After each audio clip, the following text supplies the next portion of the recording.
네, 반갑습니다. 네, 월간 카이색 이제 두 번째 세션으로 맞이하게 됐는데요. 이번에는 클라우드의 다른 이야기를 조금 더 진행해 보도록 하겠습니다. 마침 이번 클라우드 보안과 관련돼서 새로운 주제로 발표를 해주실 분이 오셨는데요. 최경호 님께서 간단하게 자기소개 부탁드리고요. 그리고 바로 진행하도록 하겠습니다. 안녕하십니까. 저는 시커스의 최경호라고 합니다. CTO로 재직 중에 있고 지금 클라우드 보안과 관련된 제품 개발, 프로젝트, 그 다음에 컨설팅 이런 걸 수행을 하고 있습니다. 네, 오늘 주제가 클라우드 미스컨피규레이션의 위험성과 효과적인 클라우드 보안 관리 방법론에 대해서 말씀을 해주실 건데, 대략적으로 어떤 내용을 다룰 건지에 대한 소개 정도만 먼저 하고 시작을 한번 해보도록 할까요? 네.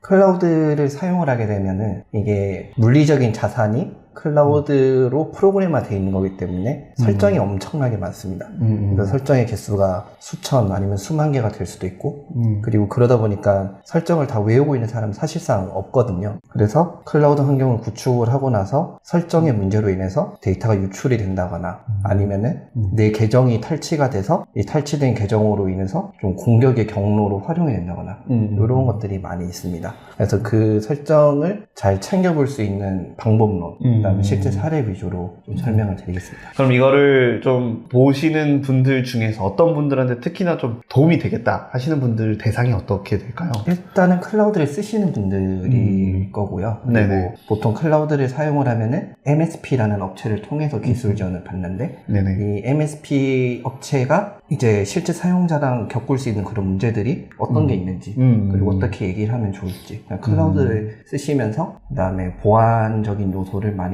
고민이 하고 계시다면은 이게 도움이 되실 것 같습니다. 네, 그러면 클라우드 관련된 업무를 하시고 특히나 운영 관리를 해주시는 분들이 보면 좋을 만한 그런 강의 자료로 한번 보도록 하겠습니다. 자, 그러면 첫 번째 한번 장표를 넘어가 보도록 할게요. 일단은 가장 대표적인 사례부터 먼저 가져와 주셨어요. 여기 어떤 사례를 말씀을 해주시는 걸까요? 일단 사례는 제가 몇 가지 준비를 했고 그리고 가장 많이 활용이 되는 사례로 캐피털원이라는 그 금융 그룹의 사고를 얘기를 많이 합니다. 왜냐면 이 사고를 얘기를 많이 하는 이유는 첫 번째로 피해 비용적인 규모도 크고 그리고 피해를 받은 고객의 역량이 1억 명이 넘을 정도로 되게 좀 대표적인 공격 사례고 그리고 이거 같은 경우는 공격자가 AWS 직원이었어요. AWS에 다니던 직원이 퇴직을 하고 자기가 알고 있는 취약점을 활용을 해서 이런 공격을 일으킨 거거든요. 그래서 좀 대표적으로 많이 언급이 되는 그런 사고입니다. 사실 뭐 바로 이전 세션에서 마찬가지로 클라우드 보안에서 조금 다뤄주셨는데 가장 핵심적으로 먼저 얘기를 하셨던 게 요 사례더라고요. 그래서 클라우드 보안의 가장 대표적인 사례로 갖고 오신 분들이 2명 이상 지속된다라고 한다면 정말 대표적인 사례일 것이다. 실제로 규모도 보면 1억 명이라고 하면 대부분 우리나라 인구의 약 2배 정도 되는 인구가 그런 사고를 당했었던 거니까요. 실제로 이 회사가 망했나요? 망하진 않았습니다. 이 정도 범위면 특히나 미국에서는 관련 법률에 의해서 소송이나 이런 것들을 분명히 받았을 것 같고 피해자에 대한 뭐 보상 체계가 분명히 있었을 텐데 그럼에도 불구하고 망하지 않았다는 게 사실 더 놀랍네요. 그래서 저희가 이따가 뒷장에 보면은 이게 어떻게 실제로 사고로 이어졌는지를 보여드릴 거거든요. 그래서 이제 해커가 어떤 걸 노려서 어떤 데이터를 탈취해서 이런 대규모 사태가 됐는지 뒤에서 설명을 드리겠습니다. 네, 알겠습니다. 그러면 뒤에 장표로 좀 더 말씀을 드려보도록 할게요. 요거는 그 각각에 있는 단계를 말씀을 해주시는 건가요? 네, 맞습니다. 이게 제가 앞에 있는 거 하나만 좀 언급을 다시 하고 갔으면 좋겠는데 이게 가트너가 2024년에 얘기한 건데 2025년에 발생될 수 있는 클라우드 상의 정보 유출은 예방 가능한 미스컨피규레이션을 이제 올바르게 설정을 하면은 다 예방이 가능하다 그렇게 얘기하고 있습니다. 99%까지. 클라우드에서 보안 설정이 어려운 이유 첫 번째는 누가 설정했는가 제일 문제죠? 사실 프로그램상에서 변경이 일어나니까 그래서 이 ACL은 누가 설정했고 IAM은 도대체 누구를 위해서 만든 건가 그리고 누가 어떤 목적으로 DB를 암호화했는가 이런 것들을 물어봤을 때 오른쪽에 보시면은 이 질문에 100% 정확하게 대답할 수 있는 사람은 없습니다. 이건 운영 환경 어디든 어느 회사든 다 똑같은 것 같아요. 그러니까 뭐 꼭 클라우드가 아니더라도 제가 이전에 경험했던 회사들을 보면 서버가 하나가 발견이 되면 이거 누구 건데? 라고 물으면 운영팀도 아니라 그러고 보안팀도 아니라 그러고 개발팀도 아니라 그러고 하는 경우가 많거든요. 클라우드 똑같은 상황인데 네. 게다가 더더욱 자원을 할당하기가 너무 더 쉬우니까 네. 이 내용들이 좀 더 부각이 되고 가장 먼저 나오는 것 같아요. 맞습니다. 네. 게다가 설정도 너무 많으니까요. 그리고 두 번째가 예. 다음 거죠. 네. 두 번째가 개발 속도, 그 다음에 보안 관리. 이 두 개가 너무 상충이 되는 겁니다. 그러니까 개발 속도를 빠르게 하려고 데브옵스 파이프라인 구성을 하고 몇백 개의 배포를 만들고 있는데, 근데 개발 속도, 배포 속도는 분명히 빨라졌는데, 근데 이제 여기에 대해서 검증하는 수단이 없어버리니까 네. 실질적으로 뭐 S범의 관점이라든지 아니면 CV라는 뭐 이런 것들이 뭐 저런 내가 쓰고 있는 라이브러리에서 발생된 CV를 못 보고 올려버리는 그런 것들이 생겨버리는 거거든요.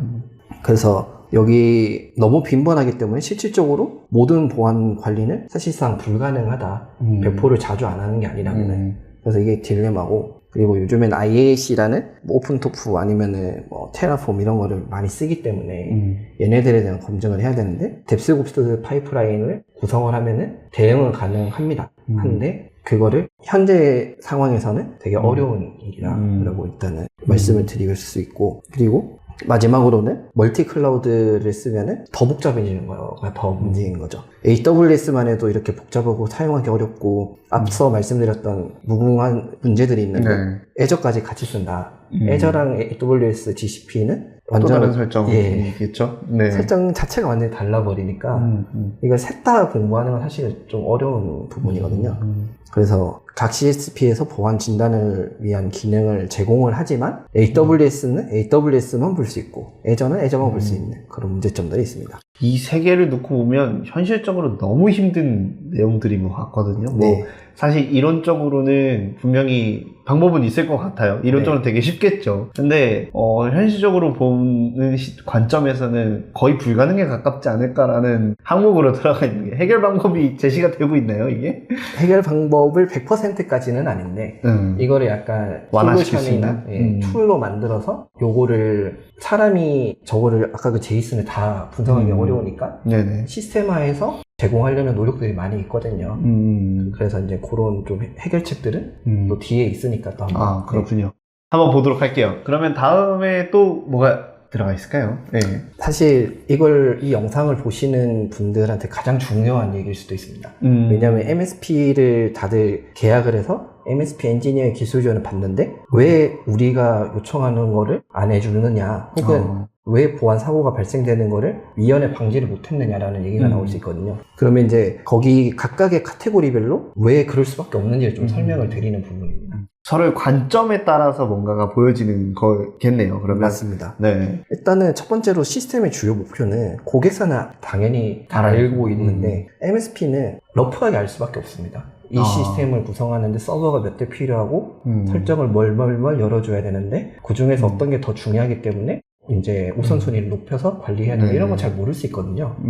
두 번째, 시스템에 대한 전체 구성. 클라우드를 쓴다 해서 클라우드만 쓰는 게 아니고 내부에 있는 뭐 SMS 시스템 아니면 뭐 ERP 아니면 뭐 KDMS 등등등 연동이 될 수가 있기 때문에 이런 부분들에 대해서 MSP가 또 다 알 수는 없는 거고, 그리고 계정 발급 부분도 보통은 뭐 엑셀로 용도 A, 용도 B 이렇게 해서 넘겨주면은 거기서 MSP가 발급해서 주는데 저는 여기 좀 문제가 있는 것 같습니다. MSP가 권한이 너무 많은 것 같아요. 조금 이제 실제 운영하는 사람들이 고객사나 아니면은 시스템의 운영자가 이거를 관리할 수 있게끔 일단 인지를 하고 계정을 만들어도 나중에 삭제할 때 문제가 되는데, 만약에 이런 상황에서 MSP가 계정 만들어서 운영팀에 넘겨서 일단은 넘기는 과정에서 뭐 메일이든 뭐든 왔다 갔다 할 거고, 그러면 이제 또 사고의 여지가 있는 거고, 그리고 뭐 나중에 가서 필요 없는 거 삭제해 라고 했을 때 MSP가 구분할 수도 없는 거고, 그런 문제가 있고. 그럼 계정 관리 주체를 고객사 쪽으로 둬야 된다라고 말씀을 해주시는 건가요? 저는 그렇게 생각합니다. 그래서 MSP가 오히려 고객사 쪽으로 계정 발급이나 관리에 대한 부분들을 요청할 수 있게끔 시스템 구조를 해야 된다. 지금은 그렇지 않은 데가 굉장히 많습니다. 그렇게 하는 케이스들도 있는 거예요, 그러면? 있기는 있는데, 이게 전체 비중으로 봤을 때는 제가 뭐 정확하게 수치화로 얘기할 수는 없지만, 그냥 제 그 경험상으로 봤을 때는 그렇게 하고 있는 데는 10%도 안 되는 것 같습니다. 근데 사실 그거 자체가 현실적으로 좀 어려울 수 있을 거라고 생각을 했던 건, 그냥 기술력에 대한 부분들이 분명히 차이가 있을 테니까 네. 고객사가 알고 있는 기술력이라든가 이게 쉽게 대응할 수 없는 부분들이 있어서 고객사에 의존하지 않고 MSP에 의존할 수밖에 없는 상황이지 않을까도 싶기는 하거든요. 그게 이제 맨 밑에 있는 클라우드 설정 기술 이 부분인데 이어지는군요. 네. 네. 그래서 실질적으로는 제가 말씀드린 게 이상적인 건데 실질적으로는 그렇게 할 수가 없으니까 이제 MSP한테 도움을 받게 되고 MSP 엔지니어들은 사실상 잘 모르면서 설정을 하니까 앞서 봤던 제이슨이라는 게 누락이 될 수가 있고 어떻게 보면 악순환의 반복인 거죠. 그러니까 딱 정답이 있다고 얘기는 못하겠습니다. 네, 그러면 그 다음에 어플리케이션 설계 쪽부터 좀 다시 이어서 좀 볼게요. 네. 애플리케이션 설계, 중요 트랜잭션, API 연계, 개발 프로세스 하나로 엮일 수 있는데 이거는 이제 PM이나 아니면 프로덕트 매니저 관점에서는 이건 알 수는 있으나 MSP 엔지니어는 이게 단위별로 뭐가 중요한지 모르고 아까 와프 설정에서 엔드포인트별로 어떤 헤더를 차단을 해야 되는지 어떤 페이로드를 차단을 해야 되는지 이건 알 수가 없거든요. 결국엔 계획을 잘 세워야 된다는 말씀을 좀 드리고 싶습니다. 그래서 개발을 할 때도 엔드포인트 같은 경우는 미리 설계가 되지 않습니까? 네네. 그럼 여기서 실제로 우리 애플리케이션으로 들어올 수 있는 헤더 값이 뭐가 있는지 그게 아닌 경우에는 잘라야 되는지 이런 걸 미리 좀 설계를 할 수가 있다면 가장 베스트 프랙티스가 되는 거고요. 네. 근데 이제 쉬운 얘기는 아니라고 생각합니다. 그래서 AWS, Azure, GCP들이 각각 보안 분석 툴을 제공을 하고 있습니다. 근데 전보다 문제는 뭐냐면은 약간 실시간성, 그 다음에 사용성, 그 다음에 멀티클라우드에 대한 대응 이건 공통적으로 불가능합니다. 그래서 가장 오른편에 CSPM이라는 솔루션이 최근 몇 년 동안 좀 많이 각광받으면서 도입도 많이 됐는데 근데 이제 저는 딱 지금 1세대 CSPM이라 적어놨거든요. 네. 이렇게 적어놓은 이유는 CSPM의 범위를 벗어난 분석도 필요하기 때문입니다.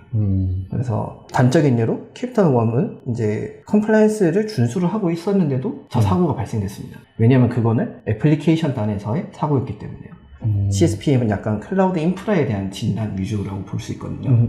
그래서 이제 CNAP이라는 클라우드 네이티브 애플리케이션 프로텍션 플랫폼이라는 좀 더 CSP보다 한 단계 더 나간 솔루션이 필요합니다. 이거를 사용을 하게 되면은 지금까지 제가 문제라고 얘기했던 거를 100%는 아니지만 좀 완화시킬 수가 있습니다. 첫 번째로는 이제 통합된 가시성 확보. 그러니까 AWS, Azure, GCP를 한 군데서 볼 수 있고 뭐가 위험한지 어떻게 연결이 돼 있는지 이런 것들을 다 볼 수 있고 그 다음에 리스크를 제공을 하는 거죠. 데이터를 시스템마다 서비스마다 다 나눠서 일종의 태깅하는 형태로 해가지고 중요한 서버 위주로 이제 먼저 대응을 할 수 있는 그런 기능을 제공을 합니다. 그러면 그게 위험성 관리에 대한 부분들을 다 관리를 해주고 식별해주고 이거에 대한 평가까지 내려준다는 뭐 그런 이야기일까요? 더 나가서는 설정 값을 이제 제한까지도 해주는 그런 기능들이 포함이 되고 있습니다. 네네. 그리고 공격 경로 분석. 클라우드가 왜 이렇게 어렵냐면은 물리적인 거를 다 프로그램화한 거지 않습니까? 네네. 클라우드를 쓴다라는 건 사실상 모든 걸 다 애플리케이션으로 할 수 있다는 얘기거든요.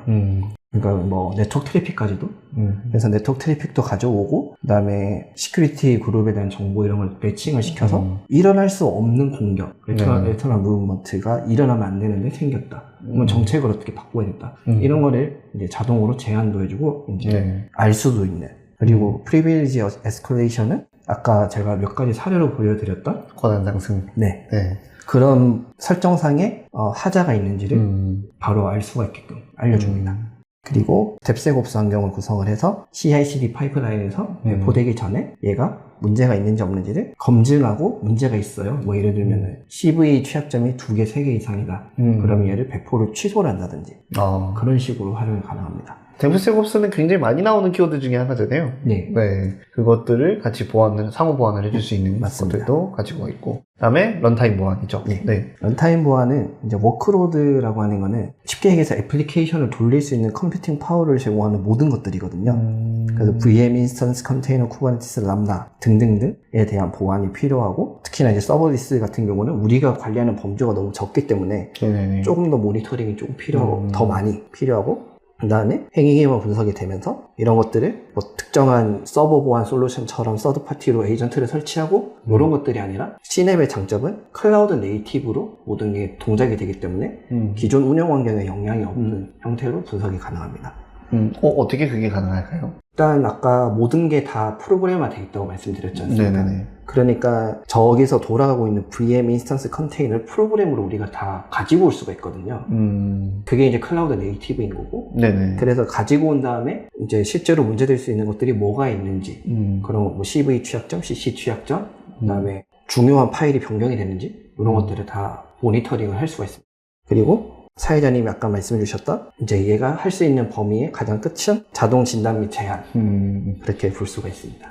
네, 알겠습니다. 그러면 6개에 대한 활동까지 좀 살펴봤고, 네. 또 있나요, 혹시? 네, 그래서 이제 뒤에서 클라우드 네이티브 보안을 강화하기 위한 절차, 그 다음에 실제로 시냅 솔루션이 어떻게 동작이 되는지 이렇게 연결해서 좀 말씀을 드리겠습니다. 그래서 1차적으로는 일단 내가 뭘 가지고 있는지 모르잖아요. 네네. 그래서 이 탐색 및 정책 수립 단계, 우리가 가지고 있는 게 어떤 게 있고 얘는 어떤 용도이면서 어떤 보안 정책이 필요로 한지를 일단은 계획을 세우는 단계가 1차고, 요거 같은 경우는 실제로 뒤에도 다시 한번 얘기할 거지만 만약에 클라우드 보안에 대한 어려움을 겪고 있다면 이대로 수행을 해보면 좋으실 겁니다.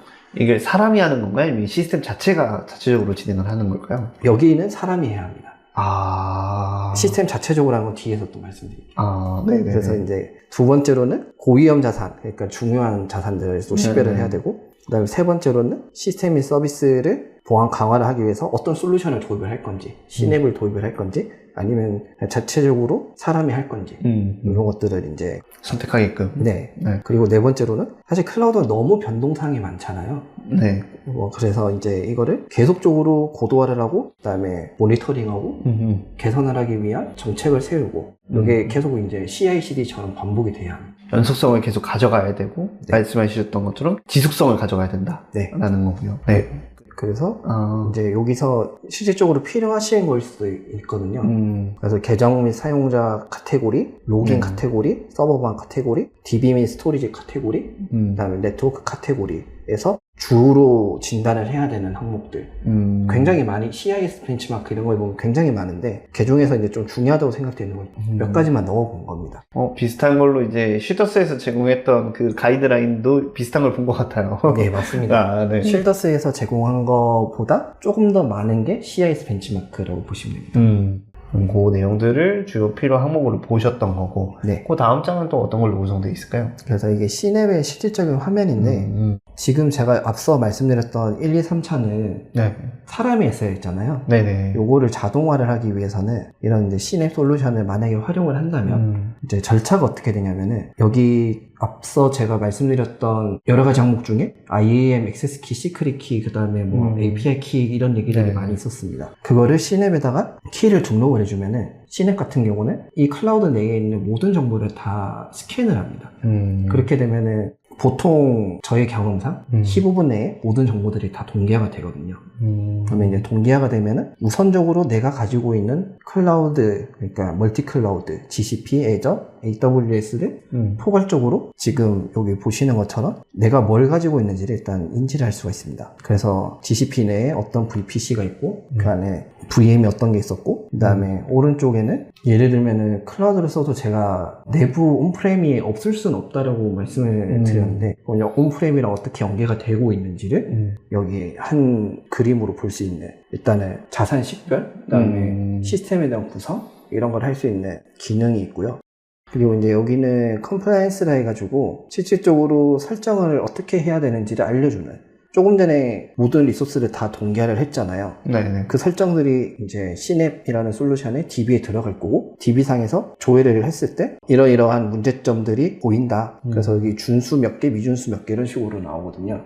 그래서 뭐 두 번째 라인 같은 경우는 IAM 리소스의 어드미니스트레이터 액세스 정책 연결 여부 점검인데, 저게 준수가 29개고 미준수가 0개이기 때문에 완전히 지금 준수가 되고 있다, 이렇게 볼 수가 있습니다. 이런 것들이 아까 보여드렸던 여기 리스트들이 이제 저기서 다 확인이 되는 거죠. 이거 하나하나가 전체 뭐 수천 개의 리소스가 있는데 다 점검을 할 필요가 없고 다 자동화가 되는.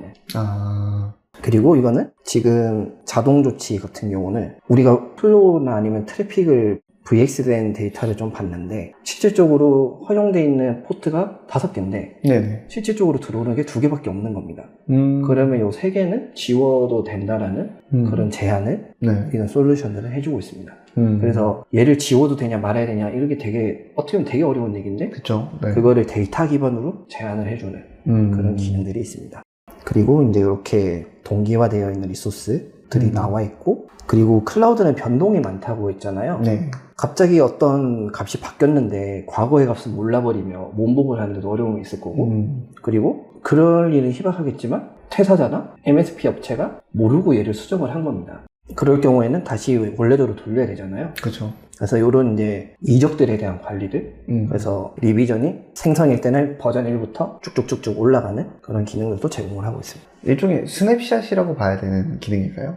원복 상태로 돌릴 수 있는 기능을 가지고 있다고 하다 보니까. 스냅샷은 이미지를 가지고 있는 거잖아요. 네네. 근데 얘 같은 경우는 데이터만 가지고 있는데 클라우드는 API로 다 모든 걸 할 수 있으니까 그 데이터를 그냥 업데이트를 해주는 거기 때문에 스냅샷이랑 그 역할과 결과는 같은데 방식은 좀 다른 겁니다. 아, 그러면 얘는 데이터 중심으로 해서 네. 원복을 해줄 수 있게끔 해주는 설정 같은 것들이라고 네. 보면 되겠네요. 맞습니다. 네.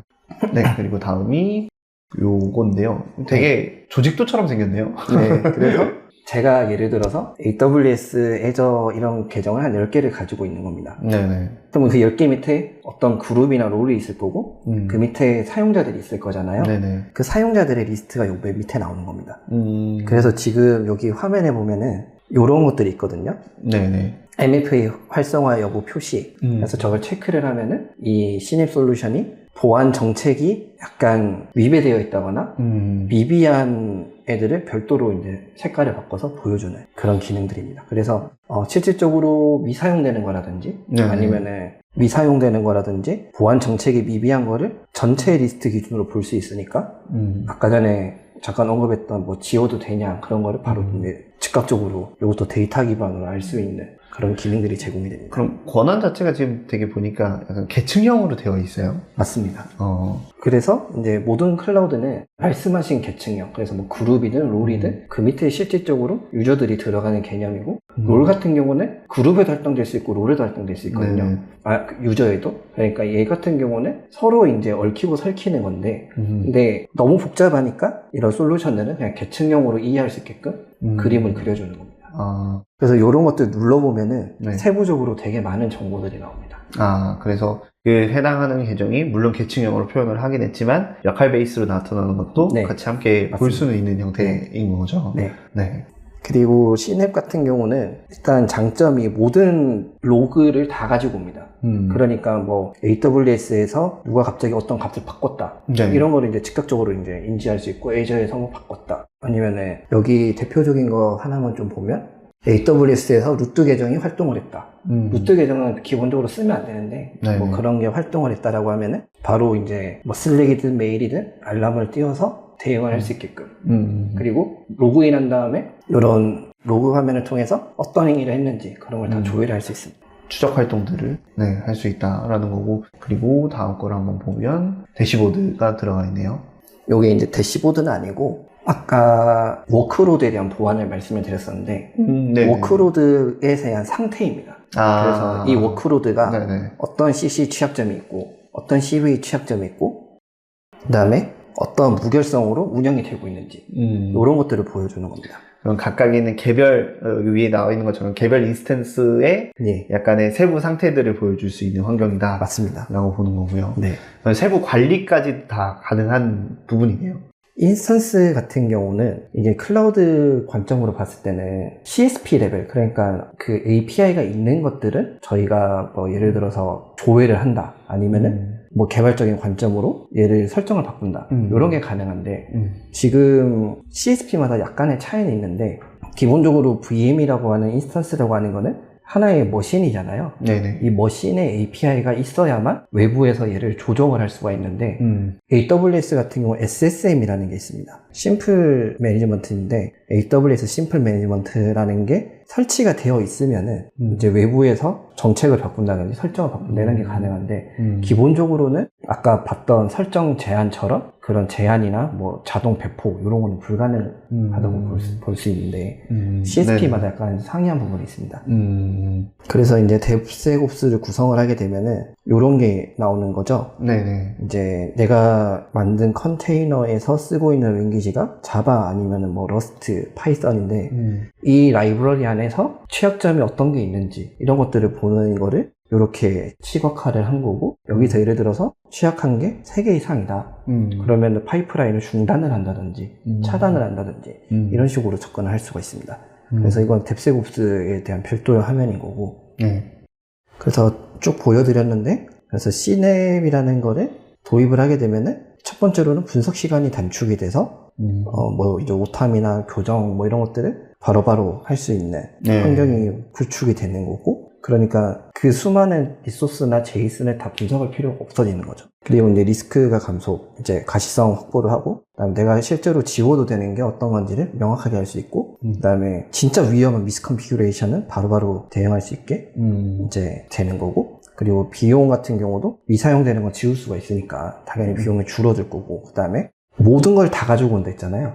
거기는 매트릭 정보도 포함이 되거든요. 그래서 여기 보면은 매트릭 정보라는 탭이 따로 있는데 저 매트릭을 가져와서 사용률이 너무 낮으면은 이거는 좀 안 쓰는 거. 덜 쓰니까 좀 줄이는 네. 그런 형태로 활용이 가능합니다. 그럼 리소스에 대한 유동적인 관리들도 가능한 거네요. 보안 효과뿐만이 아니라. 네. 그리고 매트릭에 대한 수준이 향상이 돼서 대응 시간이 단축이 되고 그다음에 오탐이 줄어들고 뭐 여러 가지 있지만 이제 컴플라이언스적인 관점으로 봤을 때 얘가 몇 점이다 이런 것까지 이제 볼 수가 있는 좀 기대 효과가 있고 그리고 이게 어떻게 보면 제일 중요할 것 같습니다. 지금 액션 플랜인데 우선은 앞서 말씀드린 거랑 약간 겹치는 부분들이 많이 있습니다. 일단 당장 해야 될 게 현재 상태를 좀 진단을 할 필요가 있을 겁니다. MSP를 써서 안전하다 아니면 AWS니까 해킹이 없을 거다 안전하다 이렇게 보면 안 되고요. 지금 내가 쓰고 있는 클라우드 환경이 어떻게 되어 있는지를 정확하게 진단을 해야 합니다. 그래서 설정에 대한 진단을 수행을 하고 그리고 앞서서 이 자료에 보면은 어떤 진단을 해야 되는지 리스팅을 넣어놨었잖아요. 그래서 그 상위 10개의 위험 요소들 이런 것들 좀 파악을 해서 그 다음에 외부에 노출된 서비스 그러니까 퍼블릭 IP나 뭐 ALB 아니면 뭐 ELB 이런 것들을 다 진단을 한번 해봐야 될 거고 아까 전에 인증 없이 접근 가능한 레디스 서버가 약 한 3만 개나 넘는다고 했었던 것처럼 그런 거는 이제 일단은 내가 먼저 인지하는 게 제일 중요합니다. 그 다음에 중요한 설정을 활성화하고 이런 거는 제가 여기 밑에 링크를 2개를 넣어놨거든요. 저기에 보면 어떤 식으로 클라우드를 강화를 해야 되는지에 대한 가이드가 엄청나게 많이 나와 있습니다. 거기에 보면 이제 중요도가 높은 것들이 있거든요. 그래서 중요도가 높은 것들에 대한 설정을 모두 다 활성화를 해야 합니다. 뭐 대표적으로는 MFA가 되겠고, 그 다음에 암호화가 되겠고, 암호화는 글로벌한 암호화도 있고, 볼륨 단위 암호화도 있거든요. 물론 뭐 서드파티 우리가 많이 알고 있는 DB 암호 솔루션 이런 걸 써도 되는데 클라우드는 변동이 많기 때문에 그런 것보다는 클라우드 네이티브한 설정을 조금 하는 게 좋겠습니다. 그리고 이제 공개된 리소스를 만약에 진짜 뭐 웹서버가 아닌데 퍼블릭 IP가 있을 필요가 없는 그런 것들은 빠르게 공개해서 프라이빗으로 넘겨주는 게 필요하겠고요. 그리고 이 모든 것들을 조금 자동화를 하려면은 솔루션을 도입을 해서 검토를 해서 도입을 하는 게 좋겠는데 만약에 솔루션 도입이 힘들 것 같다라고 하면은 AWS나 애저나 각각의 보안 진단을 하는 서비스들을 제공을 하거든요. 뭐 컨피그라든지. 그래서 그런 것들을 활용을 하면 되는데 그거보다 이제 조금 더 넓게 적용을 하고 싶다거나 한 군데서 관리를 하고 싶다거나 아니면 좀 더 이제 보안적인 관점에서의 재원을 받으려면 아무래도 솔루션 도입을 하는 게 좋습니다. 왜냐면 이게 CSP에서 제공하는 거는 약간 최소한의 관점의 그런 정보들인 거고 그리고 어떤 보안 관점에서 통합이나 확장이 되려면은 아무래도 솔루션을 도입을 하는 게 가장 좋다라고 생각을 하지만 그거는 이제 상황에 맞춰서 결정을 하면 될 부분인 것 같습니다. 그래서 우선은 여기 제가 오늘 말씀드리려고 하는 거는 마무리인데 밑에 있는 저 링크를 통해서 수동으로 진단을 해도 충분히 할 수 있는 영역이기는 합니다. 대부분 뭐 작은 조직이나 아니면은 어느 정도 큰 조직이라고 할지라도 이제 MSP와 아니면 내부 관리자 간의 협조를 통해서 네. 적의 리스팅을 중요한 거를 먼저 뽑아서 충분히 대응을 할 수가 있거든요. 그래서 미스컨피규레이션은 지난해 90%의 클라우드 정보 유출에 원인이 되었답니다. 그래서 공격이 발생되기 전에 미스컨피규레이션 빨리 좀 식별하고 그 다음에 조치를 어떻게 할지, 그 다음에 향후 방향을 어떻게 잡을지, 이런 것들을 너무 이제 어딘가에 넘겨놓지 말고 약간 전체 시스템 관점에서 한번 고민을 해보는 게 좋겠다라고 말씀을 드리고 싶습니다. 그래서 뭐 일단 여기까지 해서 클라우드 보안과 관련된 내용들, 특히나 미스컨피규레이션에 관련된 내용들을 좀 정리를 해봤습니다. 아무튼 오늘 되게 좋은 말씀 감사드리고요. 좀 어려운 내용이었지만 좀 쉽게 풀이해 주시고 기술적으로 바라봐 주신 것에 대해서 무한한 감사를 드리면서 마치도록 하겠습니다. 네, 모두 고생하셨습니다. 감사합니다. 감사합니다.